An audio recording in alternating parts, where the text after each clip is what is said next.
mal was für alle Weizenliebhaber. Und zwar probieren wir heute alle 3 Fischers Weizensorten.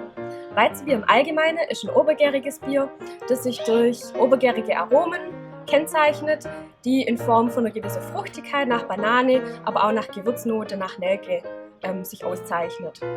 Ich hätte jetzt voll Lust auf das Hefe Hell, aber habe keine Klingel zum Bestellen, muss ich mir halt so helfen.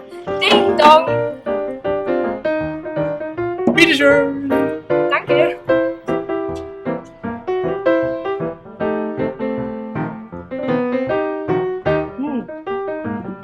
Das Hefe Hell schmeckt sehr vollmundig, was auch zu gewissen Teilen durch die natürliche Trübung zustande kommt. Es schmeckt fruchtig nach Banane und Nelke und ist erfrischend. So, jetzt hätte ich Lust aufs nächste Bier.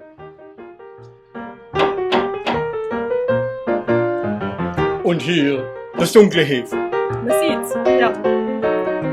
Also es ist auf jeden Fall Dunkeleis, das Hefe Hell.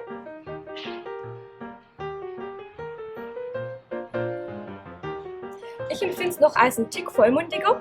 Neben den fruchtigen Aromen hat es auch leichte Karamellnoten.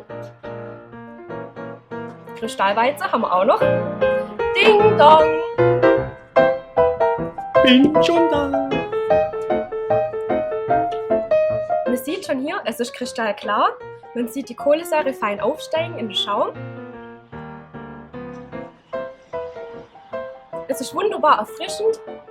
So ein richtiges Sommergetränk. Manche trinken es mit Zitrone. Ich finde, es ist Geschmackssache. Aber, dass wir mal alles durch haben, probiert man das auch mal noch. Aber doch nicht so. Das ist übrigens dunkles Hefe, Kristall und Hefe.